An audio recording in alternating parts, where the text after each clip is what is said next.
Have you ever had a situation like this? Do you want to learn how to effectively argue with your girlfriend about something without you wanting to strangle them because they don't understand that pineapple does not belong on pizza? Like, seriously. If Italy and Gordon Ramsay disagree with you, you've lost. Deal with it. Okay, well, look no further.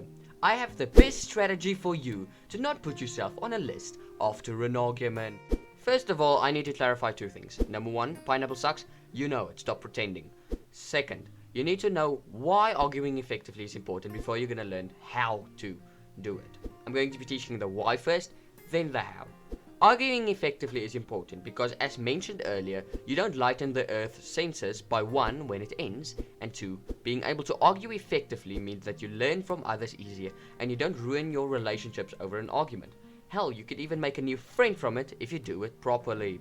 Okay, so now that we have all of that out of the way, let's start with rule number one. Don't argue. Now, you might feel confused, but yes, you should not argue.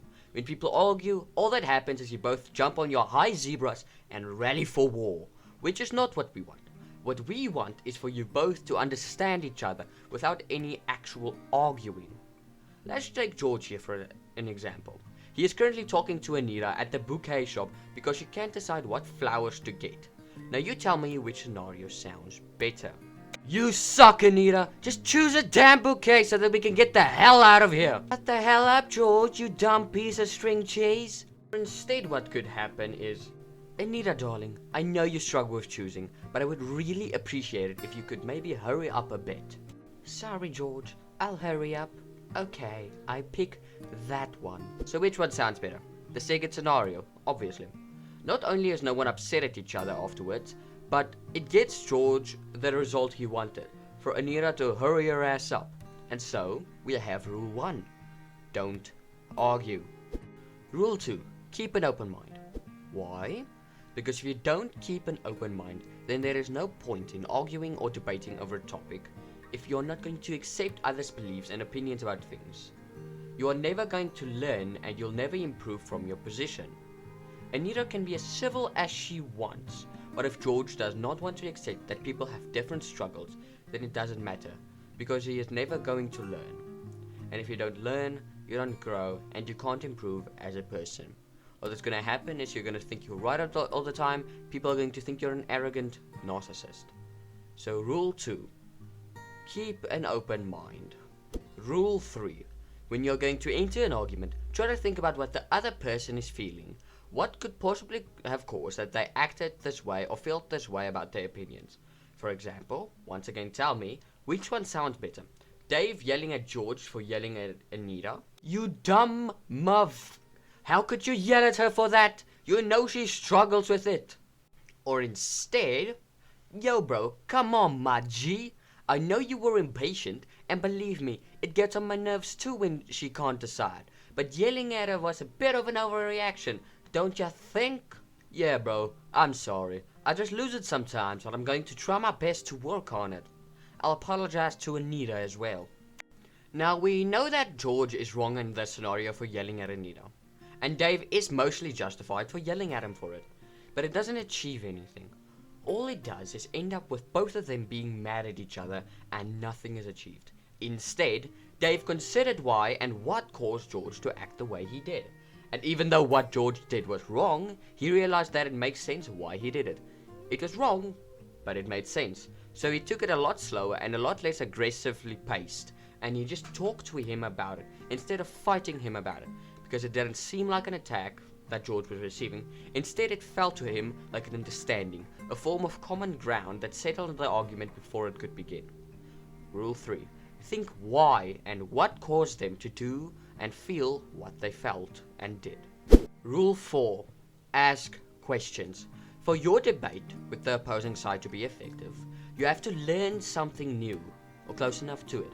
And as well as asking questions is effective in doing that, it shows the other side that you're actually paying attention and listening to what they are saying, instead of just thinking of your next line and how you're going to dunk on them and tell them they are wrong. Don't just ask questions for the sake of it. Do it because you are genuinely interested in their answer, instead of just doing it to sound polite. An example of a question like this would be something like, and that is why I think Pineapple is not a real fruit. Oh, okay. Now I'm really interested in this. Would you then say that an apple is also not a real fruit? Okay, now, while the argument is stupid, you get what I mean. You ask questions that you really want to know the answer to. Be genuine about it. This way you show your debate partner that you are paying attention to what they are saying, as well as learning something new with it.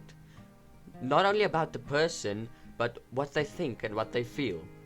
So rule 4, ask questions. Now, if you can't think of a question after even trying your best to force one out, do the next rule. Make sure you understand what their argument is. This does two things. It shows that you actually listened, and it ensures that there is no miscommunication or misunderstanding. Now, to do this, repeat their statement back to them in a different way to what they said. If they agree with the different sounding statement, then go forward with your next point. If they say otherwise, allow them to re-explain it. Example like when George and Dave are having a disagreement about peanut butter. So you were saying that you don't like peanut butter because it reminds you of your mother? No. When I see it at my mother's house, it reminds me of my ex. So it's upsetting to go there. That's why I don't like peanut butter. Now, this is a much better outcome than Dave thinking that George finds peanut butter upsetting because of his mother, when in fact his mother is a very nice lady. So rule 5, make sure you understand their point, or somebody's slipper from their mother is going to end up against your head. Rule 6, try to find common ground with each other. Finding common ground is one of the most important parts of debating and talking different viewpoints. Because finding common ground means that you can build up from there and start to understand each other's viewpoints even more effectively. For those who don't know what common ground is, it's where you find something, no matter how big, that you can agree upon. It makes it easier to empathize with the other and to bring ease to a disagreement. For example, that's why I think that Taylor Swift is overrated, because I don't find her to be that good of a singer.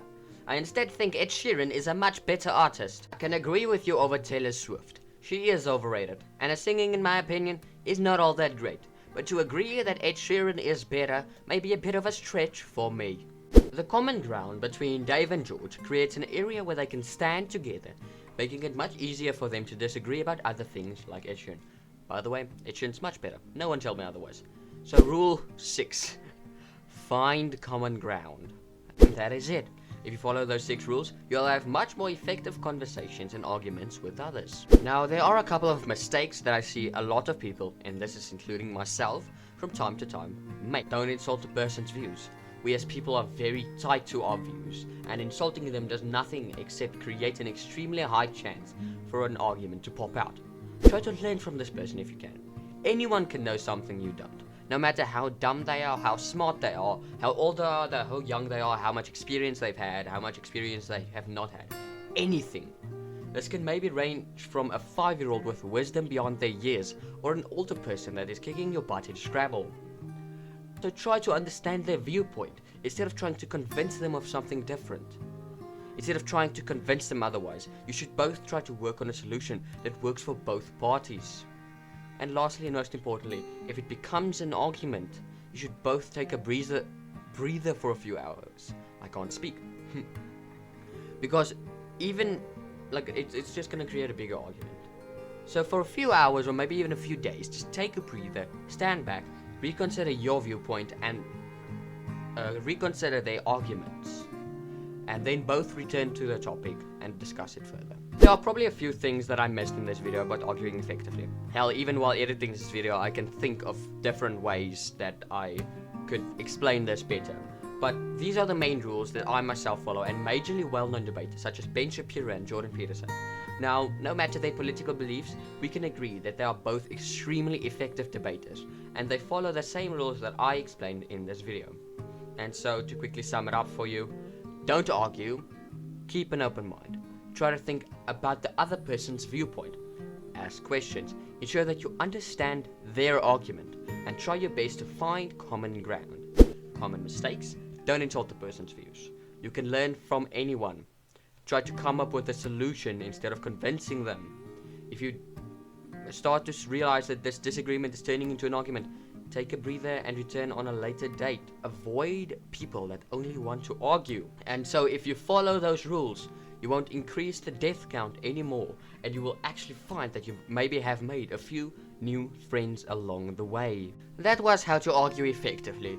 If you enjoyed, I would really ask you to please watch the next video that's going to pop up on the screen.